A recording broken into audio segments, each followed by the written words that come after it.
একটা টেলিভিশন চ্যানেলে লাইভ অনুষ্ঠানে আমাকে এক ভদ্রমহিলা ফোনে একটা প্রশ্ন করেছে। প্রশ্নটা শুনে আমি অবাক হয়ে গেছি এবং লাইভের মধ্যে আমি বললাম যে আপনার প্রশ্নের কি উত্তর দেবো, আমি তো এই প্রশ্ন নিয়ে আমি ভাবতে ভাবতে আমি শেষ হয়ে যাচ্ছি। ভদ্রমহিলা প্রশ্ন করে বলছেন যে আমার স্বামী আমাকে অনেক কষ্ট দেয়, অনেক আমার হক নষ্ট করে।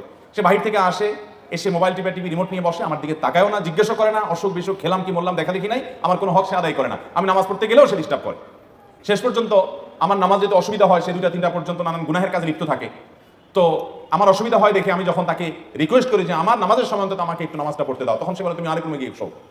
তো ভদ্রমহিলার প্রশ্নের বিষয় হলো, বলতেছে হুজুর আমার জানার বিষয় হলো এই যে আমি আরেক রুমে গিয়ে ঘুমালাম, এতে কি আমার স্বামীর অধিকার নষ্ট করলাম কিনা।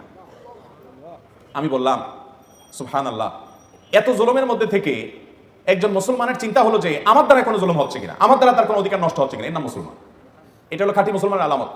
এই একই ভদ্রমহিলা তিনি একই টেলিফোনে আরেকটা প্রশ্ন করেছেন, বলেছেন যে আমার ছেলে আমার গায়ে হাত তোলে।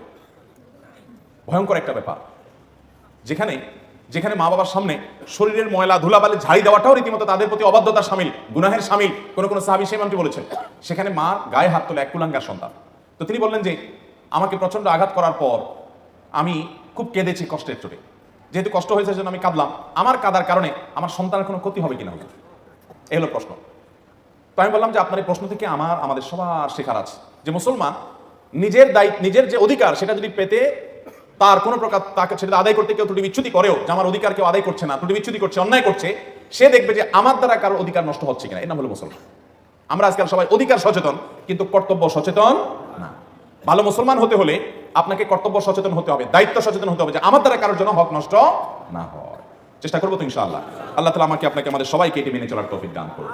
এই একটা আরজ আমি রাখলাম আজকের মাহফিল থেকে, আমরা প্রত্যেকে সাথে এই জিনিসটা নিয়ে যাই যে এখন থেকে আমি কারো কষ্টের কারণ হবে না। সেটা আমার বন্ধু বান্ধব হতে পারে, প্রতিবেশী হতে পারে, মা বাপ তো বটেই, সেটা স্বামী স্ত্রী হতে পারে, সেটা আমার অফিসে কলিগ হতে পারে, পথচারী হতে পারে, বাসে আমার পাশে সিটালা হতে পারে।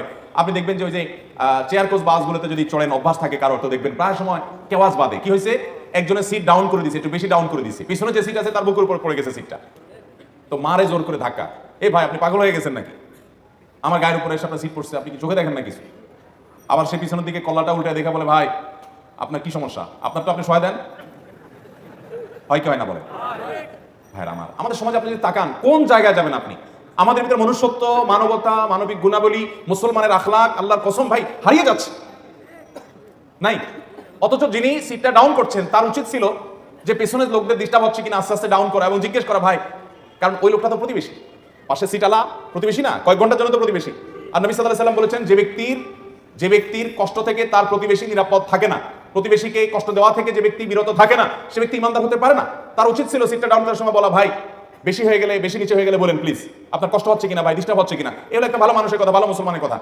এবং একইভাবে ওই লোককে বলার কথা যে ভাই ঠিক আছে অসুবিধা নেই ভাই, আমার বেশি অসুবিধা হয়ে যাচ্ছে, আপনি একটু উঠাবেন প্লিজ। এটা হলো একজন মুসলমানের আখলাক। কিন্তু মুসলমান কোথায় পাবেন? রাস্তাঘাটে আচার আচরণ দেখলে মনে হবে সব মানুষ মুসলমান তো পরের কথা, মানুষও কিনা এটা নিয়ে সন্দেহ হয়। এই যে কয়েকদিন আগে ফুটবল খেলা গেল, বিশ্বকাপ ফুটবল হলো, এই ফুটবল উপলক্ষে যে উন্মাদনা দেখা গেছে, আমাদের দেশে মূলধারার মিডিয়াতেও আপনি দেখবেন না এই বিষয়গুলোর কোনো সমালোচনা আছে, অর্থাৎ এগুলো যে দোষ অপরাধ, এগুলো নিয়ে সমাজে মানুষের কোনো চিন্তাভাব নাই যেন নাই। আমি কক্সবাজার এক হোটেলে ছিলাম, মাহফিল শেষে রাত্রে এসে মাত্র ঘুমাইছি, এমন চিৎকার চেঁচামেচি শুরু হলো আশেপাশে, কিসের ঘুমটুম সব শেষ। এখন আমি যে এরকম অবস্থার মধ্যে পড়েছি, আমি তো ইয়াং মানুষ, কত বৃদ্ধ মানুষ আছে, হার্টের রোগী, ওষুধ খেয়ে ঘুমাতে হয়েছে। এই যে চিৎকার কারণে মানুষগুলোর কষ্ট হচ্ছে, গভীর রাত পর্যন্ত চিৎকার চেঁচামেচি, এটা কোনো সভ্য মানুষের কাজ হতে পারে? একটা গোয়ালে যদি ধরেন 10-20টা গরু একসাথে থাকে, বা একটা চাতালে ধরেন অনেকগুলো ছাগল থাকে, বা একটা ফার্মে অনেকগুলো মুরগি থাকে একটা খোয়ারে, কোনোদিন শুনছেন যে এরা একসাথে সবাই মিলে চিৎকার চেঁচামেচি করে আশেপাশে সবার ঘুম ভেঙে দিচ্ছে, এরকম কোনো ঘটনা শুনছেন? কোনো পশুরাও এরকম কাজ করে না। আরে ভাই তোমার আনন্দ হয়েছে বুঝলাম, তোমার আনন্দ রাত 3টা বাজে করতে গিয়ে আশপাশে মানুষের ঘুম ভাঙা দিচ্ছে, এটা কোন ভদ্রতা, এটা কোন মনুষ্যত্ব? কিন্তু আমাদের সমাজে এগুলো হয় কি হয় না বলেন? অহরহ হয়, অহরহ হয়। আল্লাহ রাব্বুল আলামিন আমাদেরকে এই সমস্ত গুনাহ থেকে বেঁচে থাকার তৌফিক দান করুন। আমরা সবাই চেষ্টা করবো এবং দায়িত্বশীল থাকবো।